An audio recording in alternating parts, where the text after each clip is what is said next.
සුබ දවසක් කියලා පිළිගන්නවා. අදත් මගේ යාළු හැමෝම මගේ YouTube channel එකට. ඉතින් යාළුවෝ ඔයා මගේ channel එකට අලුත් කෙනෙක් නම් දැන්ම පල්ලෙහා තියෙන රතු පාට subscribe button එක click කරලා අපිව subscribe කරන්න. ඉතින් යාළුවෝ අද අපි කතා කරන්න යනවා නිතරම පාවිච්චි කරන Google account එකේ password එක කොහොමද හරියටම වෙනස් කරගන්නේ කියලා බලන්න. ඉතින් යාළුවෝ අපි වැඩි කතා නැතුව යමු වීඩියෝ එකට. ඉතින් ඔයා ඉස්සෙල්ලාම කරන්න ඕනේ ඔයාගේ ෆෝන් එකේ තියෙන Gmail app එක open කරගන්න.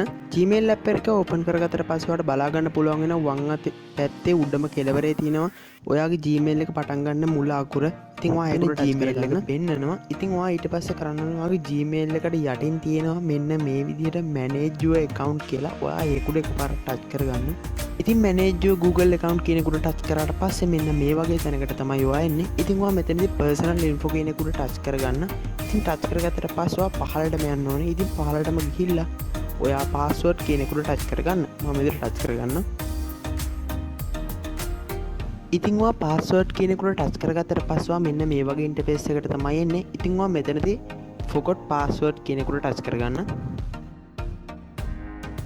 ඊට පස්සේ ඔයා ආයෙමත් මෙන්න මේ වගේ interface එකකට එනවා. ඔයා මෙතනදී try another way කියන එකට touch කරගන්න. ඊට පස්සේ ඔයා ආයෙමත් මෙන්න මේ වගේ තැනකට එනවා. ඔයා මෙතනදී කරන්න ඕනේ continue කියන එකට touch කරගන්න. මෙතන කොටු දෙකේ ඔයාට දාගන්න ඕනේ අලුත් password එක type කරලා save password කියන එකට touch කරගන්න. ඔයා මෙතනදී එකම password එක තමයි මේ කොටු දෙකේම type කරගන්න ඕනේ. අනිත් දේ තමයි ඔයා මෙතන type කරන password එක අනිවාර්යෙන් අංක හෝ ඉලක්කම් 8ක් තියෙන්න ඕනේ. ඉතින් 8කට වඩා අඩු වුණොත් ඔයාට මේ password එක save කරගන්න බෑ. ඔයා save password කියන එකට touch කරගත්තට පස්සේ ආයෙමත් ඔයා මෙන්න මේ වගේ interface එකකට එනවා. ඔයා මෙතනදිත් කරන්න ඕනේ ඔයා අතන ඉස්සෙල්ලා type කරගත්තු password එකම මේ කොටු දෙකේම type කරලා change password කියන එකට touch කරගන්න.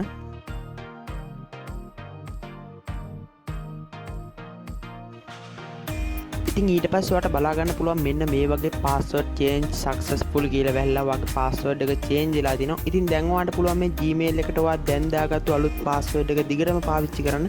ඉතින් මේ වගේ වීඩියෝස් ඔයා ගාවටම ගෙන්න ගන්න ඕන නම් අපේ subscribe කරලා තියාගන්න. ඉතින් අද වීඩියෝ එක බැලුව ඔයාට සුබ දවසක්.